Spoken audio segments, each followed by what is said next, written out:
Olá família, graça e paz abençoados, como estão vocês? Sejam todos bem-vindos a mais uma mensagem da Palavra do Pai. Vamos crescer na graça e no conhecimento. Eu te convido a desfrutar deste assunto. Eu quero conversar com você, serei breve nessa mensagem. E este é o tema. Jesus não confia no homem. Jesus, Cristo, Yeshua, o eterno Deus, não confia no homem. O interessante é que o homem, ele promove, ele faz, ele age de uma forma, colocando a sua sabedoria, a sua força, a sua dedicação, os seus esforços, né, o seu paga-preço, achando que Deus vai confiar naquilo que ele está fazendo, né, colocando as suas obras meritórias, achando que Deus vai confiar nisso. Não, Deus não confia nisso, abençoados. Jesus não confia, Cristo não confia no jejum que as igrejas fazem, dizendo que é o jejum de Daniel. O jejum quem fez lá foi Daniel. Deus não confia nas campanhas, nos projetos, nos desafios e nos sacrifícios que esses homens fazem nos pseudos altares usando o nome de personagens bíblicos. Deus não confia no homem. Olha o que Jesus disse em João, capítulo 2, versículo 23 em diante, 23 ao 25, diz assim. João, capítulo 2, versículo 23 em diante. E estando ele em Jerusalém,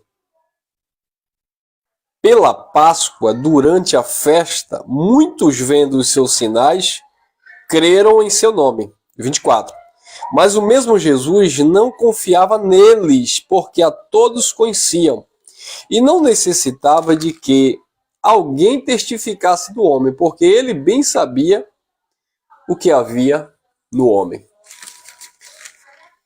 Ele não confiava no homem, porque a todos ele conhecia. Deus sabia o que estava no homem. O homem, diante de Deus, não é digno de confiança. As obras que os homens fazem diante de Deus, essas obras não são dignas de confiança. Então a religião perde tempo quando fica se sacrificando, subindo o monte, sabe? Ofertando no altar, sabe? Dizimando. Porque eu tenho muitos anos de igreja, porque eu há muito tempo faço parte daquela instituição, aquele pastor há muito tempo, ele é aquele que me abençoa. Não, irmão. Cristo nunca confiou no homem. Cristo sempre soube o que havia no homem. Por mais que as pessoas venham abrir a boca e dizer, não, mas eu acredito no Senhor, eu creio no Senhor, você percebe que é só da boca para fora. Porque quando alguém diz que acredita no Senhor, você tem que acreditar no Senhor. E não acreditar no Senhor por aquilo que você faz. Confundir aí a sua mente? Deixa eu melhorar o entendimento. Por exemplo, nós dizemos que nós que vivemos e cremos na palavra da graça, nós acreditamos no Senhor. Nós cremos no Senhor. Nós confiamos no Senhor.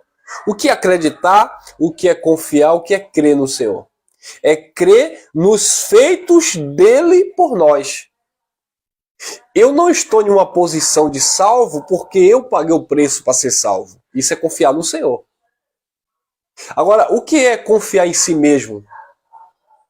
É confiar naquilo que você faz para alcançar algo. Existem religiões que creem em uma possível salvação porque eles são, digamos assim, generosos, misericordiosos. Porque nós damos alimentos, nós damos sopas, nós damos roupas, nós ajudamos os necessitados. Então, eu creio que Deus vai me salvar porque eu faço isso. Nós vemos um outro grupo de religiosos que dizem assim, não, eu creio em Deus, eu creio que Ele vai me salvar, porque aí vem o eu, né? Porque eu subo o monte, porque eu faço jejum 2 vezes na semana, eu sou um dizimista fiel e ofertante, Eu estou sempre na casa de Deus, eu deixei de ir nas festas, eu deixei de ir nos clubes, eu deixei de ir até na praia, irmão Elcio. Eu não vou nem mais no cinema, irmão Elcio. Então eu acredito em Deus. Não, você não acredita em Deus, você está acreditando em você. Você está confiando em você. E essas obras de justiça diante de Deus, essas obras de homem, são como trapos de imundícia, como disse o profeta Isaías. Não contabilizem nada diante de Deus no que tange a nossa vida espiritual. Confiar em Deus é confiar naquilo que Deus fez por Cristo. Deus enviou seu Filho unigênito, que foi para a cruz e declarou tetelestai, está consumado, inaugurou no seu sangue uma nova aliança, remiu os judeus dos seus pecados, aproximou os gentios que estavam separados das alianças, derrubou o templo físico e estabeleceu o templo espiritual, chamou para que todos comessem da sua carne e do seu sangue, ou seja, crer no seu sacrifício para ter vida com ele. Agora, o que é crer em si? O que é crer naquilo que o homem faz? É acreditar que eu como um pedaço de pão da padaria e eu vou ter vida com Deus. É acreditar que eu tomo Imagine, abençoado, chega até a ser uma blasfêmia isso. Eu vou tomar um copinho de suco e aquele suco simboliza o sangue que Jesus derramou. E a partir do momento que eu tomo aquele copinho de suco e eu como aquele pedacinho de pão da padaria que o padeiro passou a noite toda suando para fazer aquele pão, a partir de então eu vou ter vida com Deus. Não, abençoado. Deus não confia nessas obras. O Senhor não confia no homem. O Senhor não confia nisso. João 2:24. Mas o mesmo Jesus não confiava neles, porque a todos conhecia, e não necessitava de que alguém testificasse do homem, porque ele bem sabia o que havia no homem. Então Deus sabe o que há no homem. O Eterno sabe o que há no homem. O que há no homem é fraqueza, há orgulho, prepotência, egoísmo, egocentrismo. O que há no homem é vaidade, né? Disse o profeta Jeremias, enganoso é o coração do homem, o coração ali é a mente, né? E desesperadamente corrupto. A mente do ser humano se corrompe. Por isso que Jesus não confiava no homem. Por isso que Jesus não precisava de que alguém testificasse do homem. Jesus não precisa de que o pastor evangélico chegue diante dele, de Deus: Senhor, em oração eu apresento a vida do meu irmão, da minha irmã. Aquela irmã, Senhor, tem se sacrificado. Senhor, aquele irmão, Senhor, tu lembra daquele irmão, Senhor? Ele estava vivendo lá no mundo das drogas, mas agora, Senhor, depois que eu preguei a palavra, Senhor, ele te aceitou, Senhor. Então, olha, Senhor, agora como ele está andando bonitinho, todo arrumadinho, todo cheiroso e tal. Não. Deus, Cristo, Jesus, não precisava de que ninguém testificasse do homem, porque a todos ele conhecia. O Pai nos conhece, abençoado. Deus não precisa de quem indique, de quem aponte, de quem mostre. Olha, Senhor, aquela pessoa ali. Não apenas no sentido positivo, bem como no sentido negativo. Deus não precisa de fofoqueiros para chegar diante dele e dizer: Senhor, olha para aquela mulher, Senhor, ela está no pecado, como aqueles fariseus, né? Olha aí, ó, foi pega agora em ato de adultério. Deus não precisa disso. O Senhor conhece tudo. Será que Jesus não sabia da vida daquela mulher? Será que Jesus não conhecia os caminhos daquela mulher? Conhecia. Por isso que ele disse lá no finalzinho do discurso: vá e não peques mais. Eu não te condeno, eu não vou te acusar. Vá, mas não peques mais. Então Jesus sabia que de fato ela tinha ali culpa no cartório, por assim dizer. Mas os acusadores de plantão estavam ali testificando diante de Jesus que aquela mulher era uma miserável, que era uma adúltera, que era isso.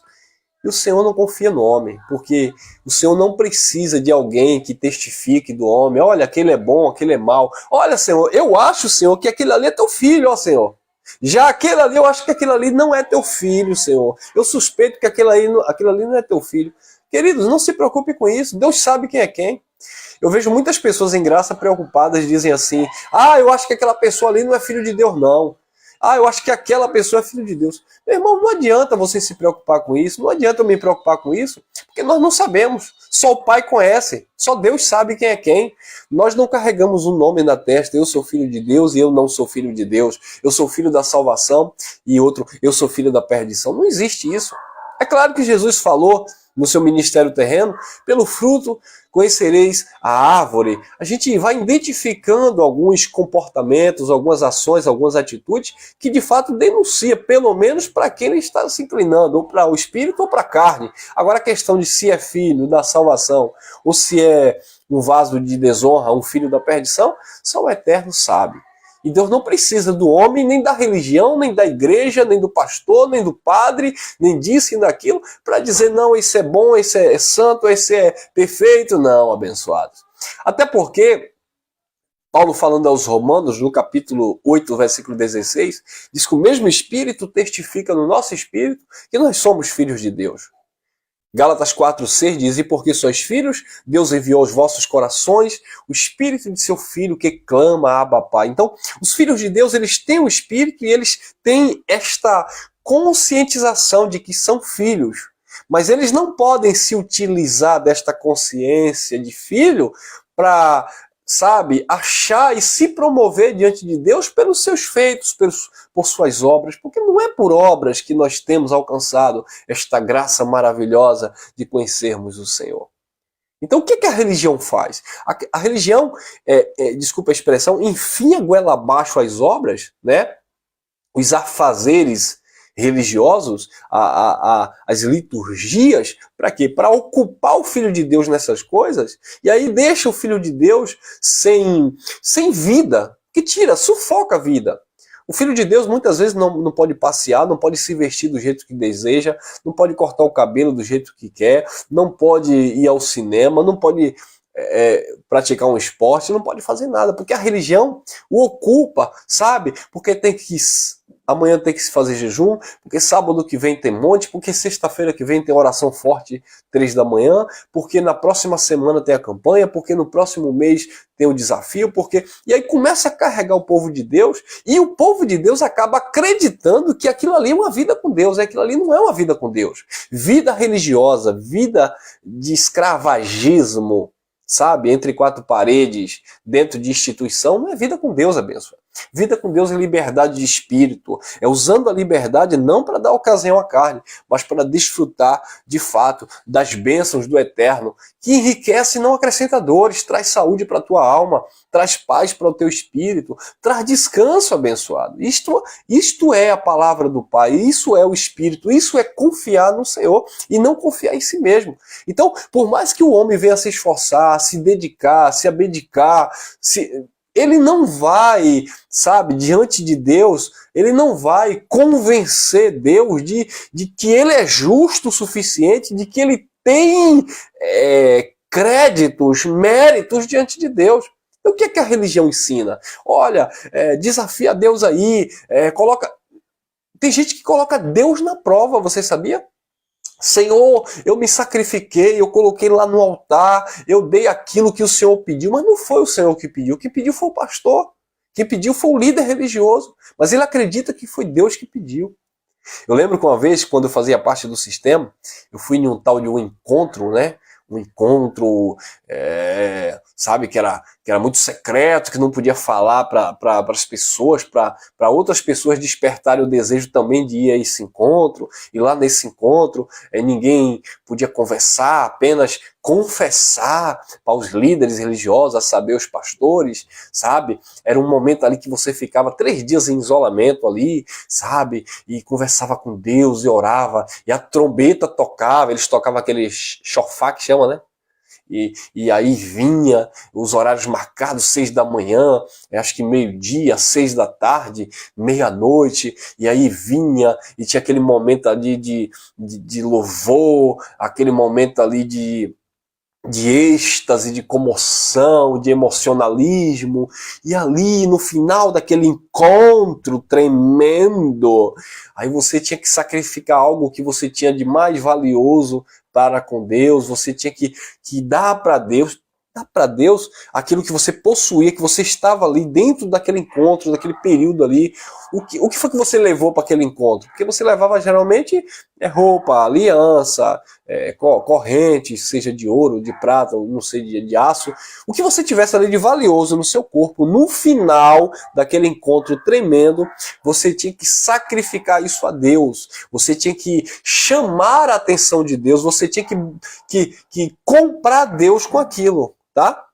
E eu lembro que na época, meu Deus, eu não tinha uma aliança de ouro, eu não tinha um anel, eu não tinha corrente. O que era que eu tinha?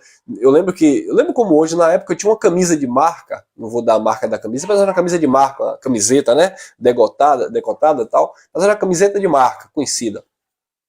E aí os líderes começaram a ministrar, chama a atenção de Deus agora, mostra para Deus o teu amor, sacrifica aí agora o que você tem aqui, não é o que você tem em casa, não é o que você vai ter amanhã, é aqui agora, o que é que você tem aqui agora. E eu achava que bastava ali o meu coração, a minha mente, sabe, envolvida ali com aquele ambiente, né? Afinal de contas, eu me propus a estar naquele lugar por livre e espontânea pressão, né? Porque eu fui por livre e espontânea vontade, mas havia uma pressão nos bastidores que você era novo convertido e tinha que ir para se tratar, para confessar, para fazer um tal de um retrocesso, voltar os teus pensamentos no passado, onde foi que você errou, onde você caiu, se você guardou mágoa de alguém, aí você pedia perdão para o pastor representava aquela pessoa, até aquela pessoa que já tinha morrido, era uma coisa esquisita, sabe? Coisa do sistema religioso evangélico, tá? Só para deixar claro aqui. Então, eu lembro que naquela oportunidade, abençoado, eu tinha uma camiseta de marca, né? E eu disse, meu Deus, ele está mandando sacrificar algo valioso, o que é que eu tenho aqui? Uma sandália, um chinelo? Vou ter que sacrificar essa camisa. E aí eu vi a gente colocando lá anel de ouro, até aliança, abençoado. Correntinha, tal, camisa, jaqueta. Aí eu fui no local, me troquei e trouxe aquela camiseta de marca. E ali eu dei aos líderes, né? Que era para Deus. Hoje eu penso, abençoado, Deus levou aquele anel que o irmão deu, aquela corrente de ouro, Deus levou aquele relógio, pessoas doaram relógio, tinha pessoas, sabe, bens financeiramente, pessoas que possuíam bens, sabe? E aí eu doei a minha camisa, será que Jesus de Nazaré, será que o anjo Gabriel, hein? Será que o anjo Gabriel, o arcanjo Miguel, tá usando a minha camisa até hoje, aquela camisa cor de abóbora, eu nunca me esqueço, ou foi a laranja, cor de abóbora eu acho, né? Não, abençoado, Deus não confia no homem. Não adianta você fazer, se esforçar, tal. Não, abençoado. O que Deus quer não é sacrifício, já dizia por boca do profeta lá Samuel. Deus quer obediência e que tema a sua palavra. Eu confio no evangelho do Cristo ressuscitado. Eu confio nos feitos de Cristo. Eu não confio que eu vou ter comunhão com Deus quando eu como um pedaço de pão. Pão eu como todo dia. Saindo daqui eu vou até comer um pãozinho aqui. Tá, abençoado? Eu não confio que eu vou ter vida com Deus se eu tomar um copo de suco que representa o sangue. Eu não confio em mim, eu não posso confiar em mim, eu não posso confiar no homem. Se eu estou aqui pregando esta palavra é porque eu deixei de confiar nos pastores. Porque os pastores mandavam eu dar minha camisa de marca. Então se eu estou ministrando essa palavra é porque eu deixei de confiar no homem e deixei de confiar em mim mesmo.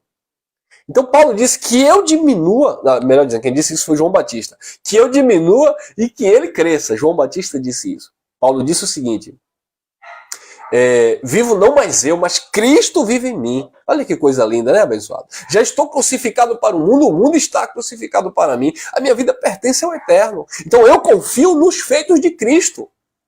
A obra de Cristo, a obra de Deus, não é eu fazer alguma coisa, não é eu me dedicar, não é eu estar em um templo. A obra de Deus não é não parte de mim a obra de Deus. A obra de Deus não é eu orar, a obra de Deus não é eu pregar, a obra de Deus não é eu ofertar, a obra de Deus não é eu estar na casa, no templo, na igreja evangélica, que eles chamam de casa de Deus. A obra de Deus não é eu guardar sábado, a obra de Deus não é eu comer isso, não comer aquilo, não é não, a obra de Deus não é isso. Cristo disse, a obra de Deus é que creiais naquele que Deus enviou, que foi o feito de Cristo. O Cristo que fez uma obra perfeita.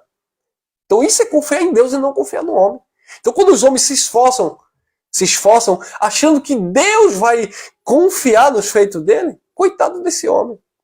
Eu conheço muitas pessoas que se decepcionaram com Deus. Ah, porque eu era assim, porque eu me dedicava, porque eu buscava, porque eu confiei, o Senhor não agiu na minha vida.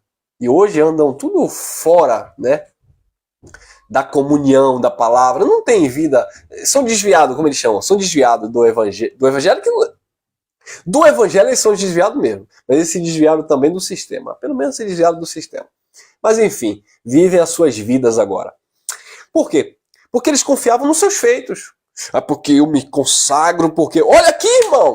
Olha o meu joelho aqui cheio de calo, irmão. Aqui é joelho de quem ora, de quem paga o preço. Jesus, não preciso de que ninguém testifique do homem, porque eu conheço todo mundo. Eu sei o que está no coração do homem. Ele não confiava no homem abençoado. Ele estava ali com Judas. Ele disse, eu não escolhi os 12? Um de vós é um diabo. Falava de Judas Iscariotes, aquele que o havia de trair. Jesus sabia em todo o tempo quem era, quem não era, quem tinha, quem não tinha, quem ia, quem não ia. Um jovem chegou para ele e disse, por onde fores, eu ireis. Jesus disse, vai mesmo? As aves têm seus ninhos, as raposas têm seus covis. Filho do homem não tem onde repousar a cabeça. E o jovem, ó, capou o gato. Jesus disse, aí, ó, eu não confio no homem. Ele não confiava, ele sabia que o homem não ia fazer isso. Entendeu, abençoados?